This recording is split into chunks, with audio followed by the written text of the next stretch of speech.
Greetings, this is Top Hat and Buttered Popcorn. My name is John Savers, I'm your host, and today we'll take a look at a few films, beginning with Vertical Limit.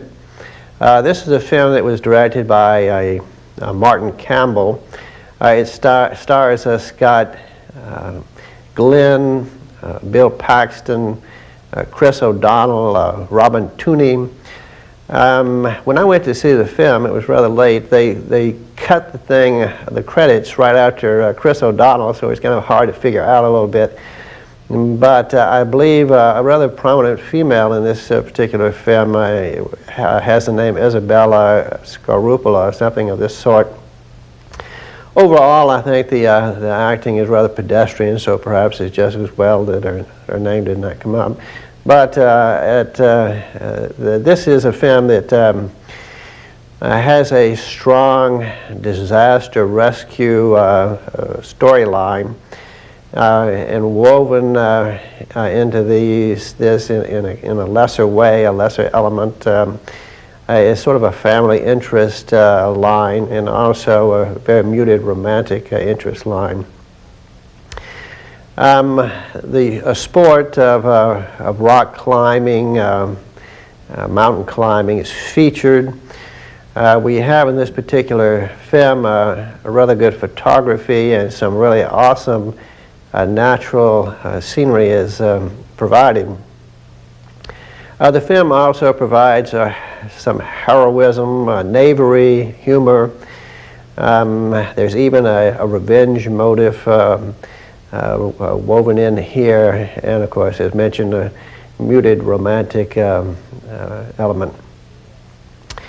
The film kind of opens up with a shot of a golden eagle that is flying and gliding over sere, reddish terrain. Every once in a while, here and there, on the horizon, rise up craggy rock towers. Now, before we even see a human, we hear them. I might say in passing in regard to the eagle that on closer inspection it turns out to be a product of taxidermy and special effects, which were not really great, but passable. Generally speaking, we have uneven special effects in this film. Sometimes the sets are fairly bad, I think. That is very obvious that they're not real. And they have good avalanches and a few other special effects, though. But this film does have a good deal of excitement to it. And immediately we get into a little of this. We hear voices of humans before we see them. We hear this chatter and also singing. This particular film uses a technique of relevant song words, as it were, amongst the family. And the family we're centering in is the Garrett family. We have Ray Garrett and Peter Garrett, played by Chris O'Donnell, and Annie Garrett, who I'm guessing is played by Robin Tunney. It's not quite clear to me. But at any rate, they're on one of these aforementioned craggy rock towers. It's again reddish, and they're in their rock climbing gear. There are two others there also in the group, and they seem to have everything going well, being in a good mood. It's a beautiful day. But soon bad things happen. The two others who are in lead position fall, and they carry all the rest with them. And in the process, we have left dangling Annie Garrett, Peter Garrett, Ray Garrett, the father, and then the two others. The two others are kind of panicking down below and thrashing about. Ray, an experienced climber, a man who has climbed Himalayan mountains and so forth, is trying to get them to stop. But at any rate, for some reason, their rope broke free from the rest. They became untethered somehow or other and fell to their death below. Well, this left the Garrett family dangling, and Ray advises his daughter Annie to try to hook another line to the mountain face to relieve the pressure on the one line, which is whose grappling devices wedged in a crack on the face. She tries, but unfortunately can't reach a suitable spot, and there they are, and the one line begins to give. It's sliding and giving in that crack. Ray sees the situation is too precarious, and he orders his son Peter to cut the rope below him, allowing Ray the father to fall. Well, there's a great deal of anguished conversation going on between the kids and the father, and between the kids themselves. But Peter finally, with a great deal of discomfiture, cuts the rope, and the camera cuts to ground level just about the time that Ray hits the ground and lies still dead. Well, we have, by the means of print, we are informed that 3 years has passed. We are in a snowy area, the Himalayas, the lowlands. We happen to be in Pakistan. The scene is one of cavorting snow leopards, and it's being filmed by Peter Garrett in a blind. We see him as being very professional at this, and in point of fact, we learn later on that he works for National Geographic magazine. Later, he is advised by one of the Pakistanis that there is a mountain climbing expedition forming, and that Peter's sister, Annie Garrett, would be one of the amongst the group climbing. Well, he is intrigued. They've been estranged because she has not really been able to accept his cutting the rope and letting the father fall. He has done what he should do according to most people's way of thinking, but Annie has not been able to accept, and they are fairly estranged, speaking, but chilly in a way. But they do get together at the camp. Now, there is a kind of a tent city which has been financed by a rich Texan played by Bill Paxton named Vaughn. He has either just bought an airline or has created a new airline called Majestic. The whole idea for him, an experienced climber, is to go up to a rather high and formidable Himalayan mountain called K2, and as one of his Majestic planes flies overhead to salute it. Well, it seems a rather silly publicity stunt in the way, but and maybe it's hard to credit such a notion for booting up this story. But if you consider such guys as Donald Trump and Bill Veeck and even Ted Turner, it's not so impossible. At any rate, there is this tent city, this gathering of climbers. There's even a director hired to professionally film this event. Of course, Vaughn has a notion of instantly getting global notice for his Majestic Airlines. Now, there's a Pakistani military base, or perhaps better said, outpost here. Its chief function seems to be periodically to fire artillery rounds to vex a correlative Indian outpost across the border, which is apparently near. Moreover, we have here a chance to meet some of the characters. There's a rather large cast. No one is particularly well developed in this outside the Garretts, I guess. But even there it's fairly thin. For the most part, it's as thin as the high air on K2 actually, but anyway, we are introduced to a couple of Aussies who provide a sort of ribald humor throughout. They are introduced apparently naked and sunbathing in the intense sun, sitting on lounge chairs. They are habitually drunk, apparently, or intoxicated, or in their cups, however you want to look at it. Also, we are introduced to a guy named Montgomery Wick, who is kind of an eccentric in this particular film.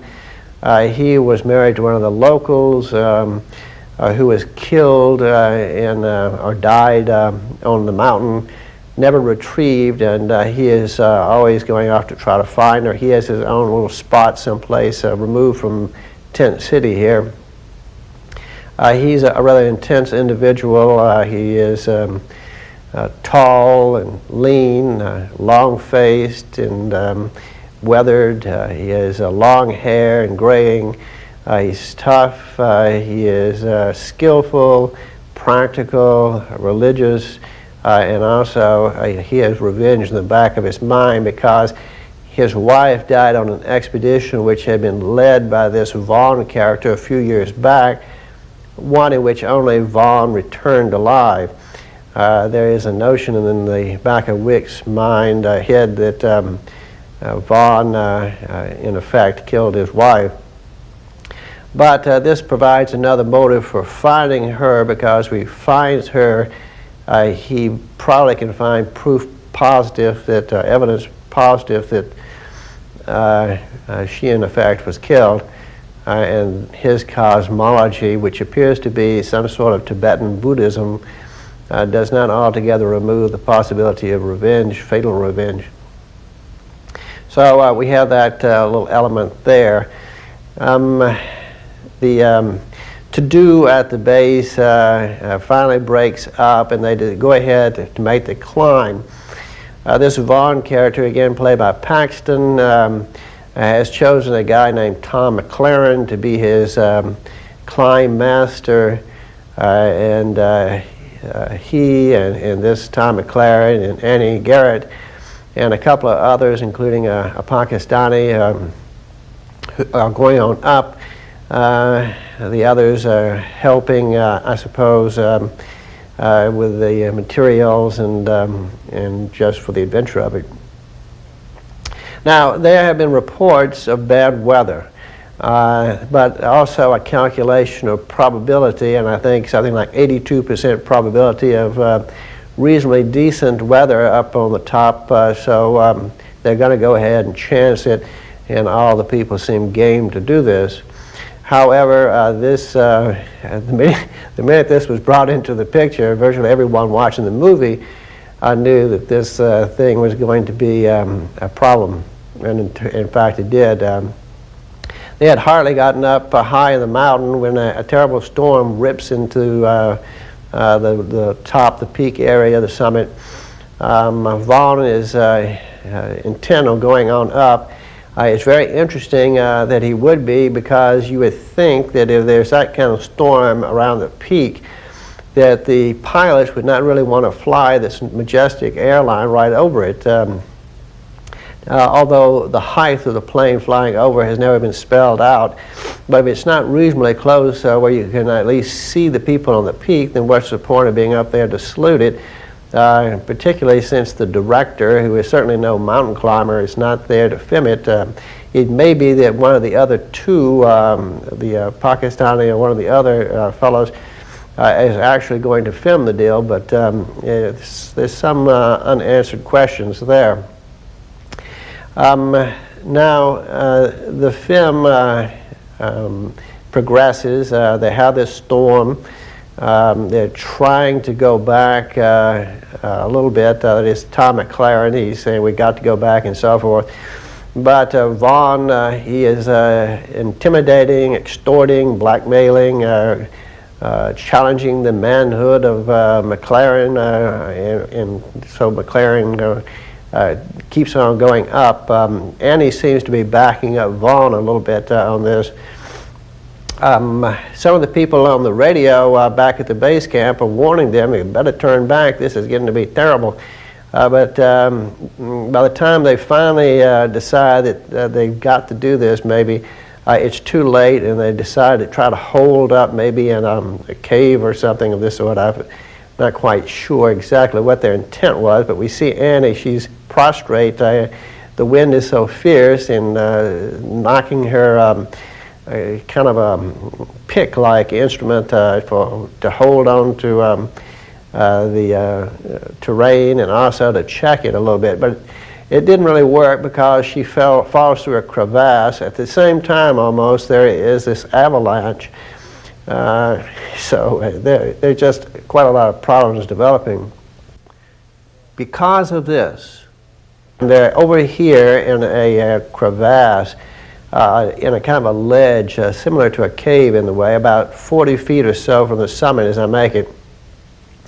The avalanche sweeps away the Pakistani and the other person, one or two, but it seals the crevasse opening so that the three are buried. Annie and Vaughn seem to be okay. Tom McLaren appears to have some kind of leg injury. Now we're informed that at 24,000 feet, this is the vertical limit for humans, after which the body begins to rebel and seeks into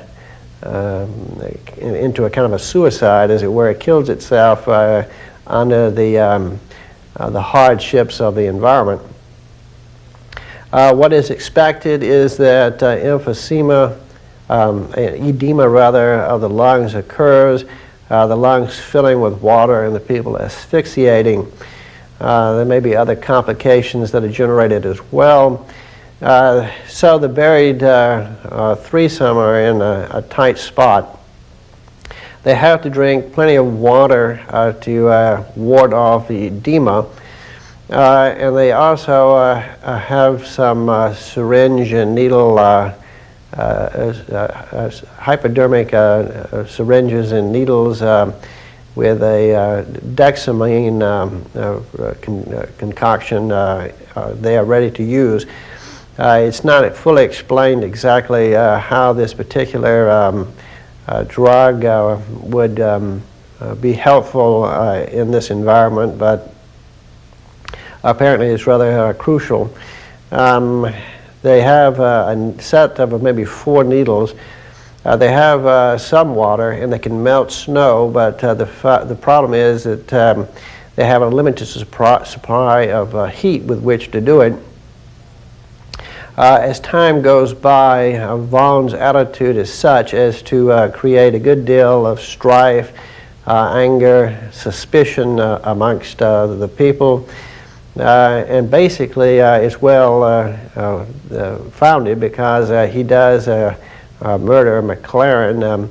Parenthetically, a question that comes up again and again, that is if there is a potential loss of all three, are they justified in taking steps now to ward this off by, in effect, killing, or by neglect usually, but also in the case here of actual murder of one of the others, so that more water could be conserved for those who have at least a reasonable chance of surviving, and more of the dexamine and so forth.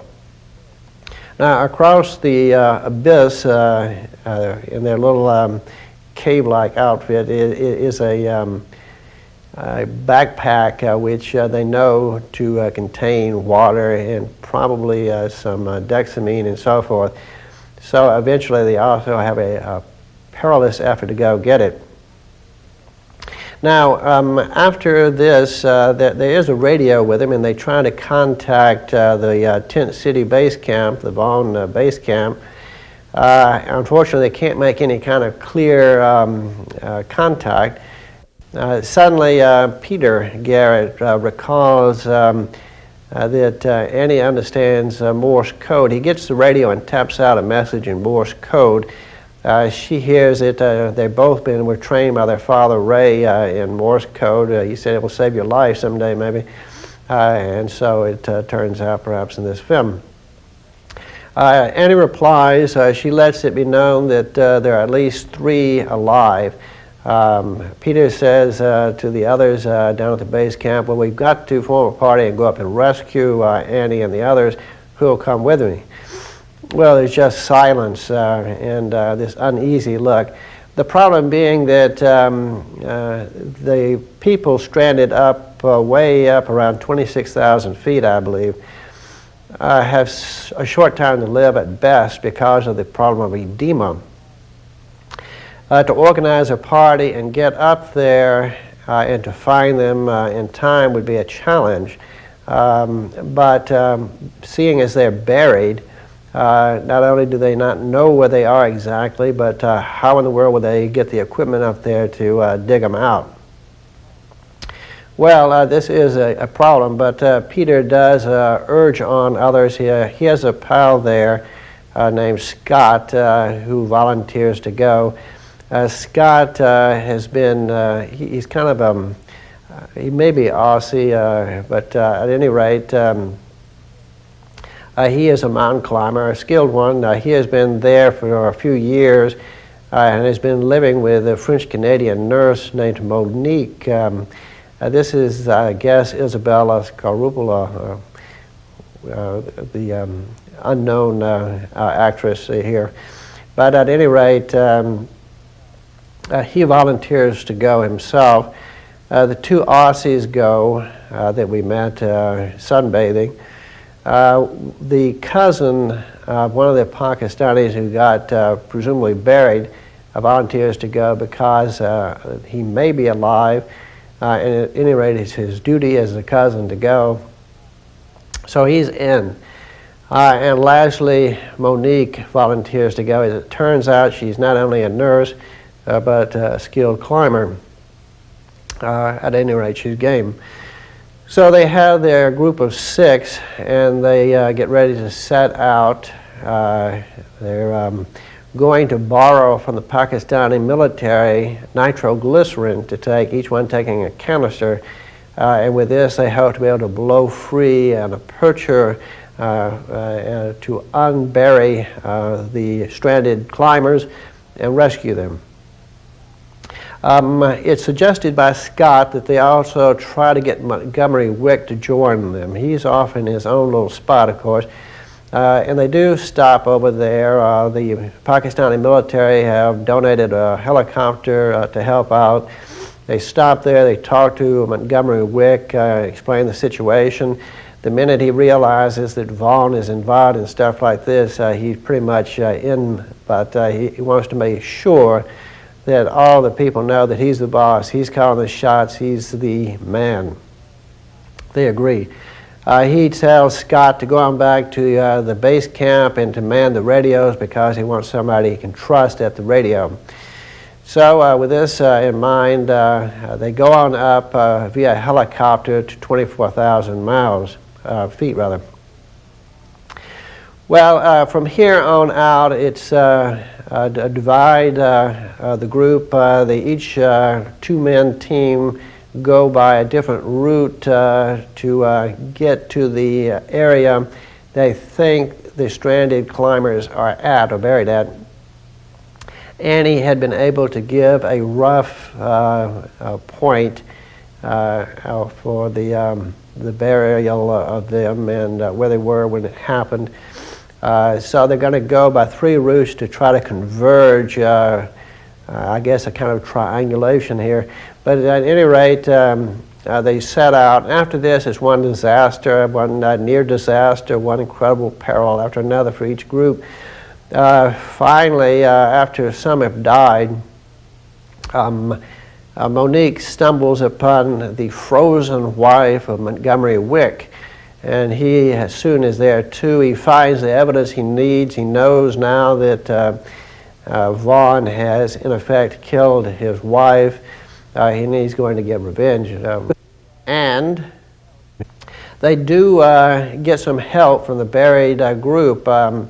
McLaren is dead, of course, now. They decide to open him up and borrow some of his blood, if you'll excuse the expression, attach a bag of his blood to a flare or some kind of explosive type deal with a stick, protrude it through a little crack in their burial chamber, and explode it so that the snow above them would be red as a signal, a sign where they are to the others. Later, now Peter and Monique cannot pull them up. Vaughn is a little unhappy when he sees Montgomery Wick pull out a knife and begin to pray a little bit, because he knows what's up. Yep, Montgomery Wick has made one of those life and death decisions to save the sickly Robin Tunney character, Annie Garrett. He would have to free up the weight. In conclusion, and with a better understanding of the problem of life and death decisions, she has gotten tight in her mind what's more with her brother, and they have a little tete-a-tete and make up, and they kind of vow to come back at some point or other and bring the ashes of their father who has been buried, and bring those ashes here and spread them on the mountaintop where he would be happiest.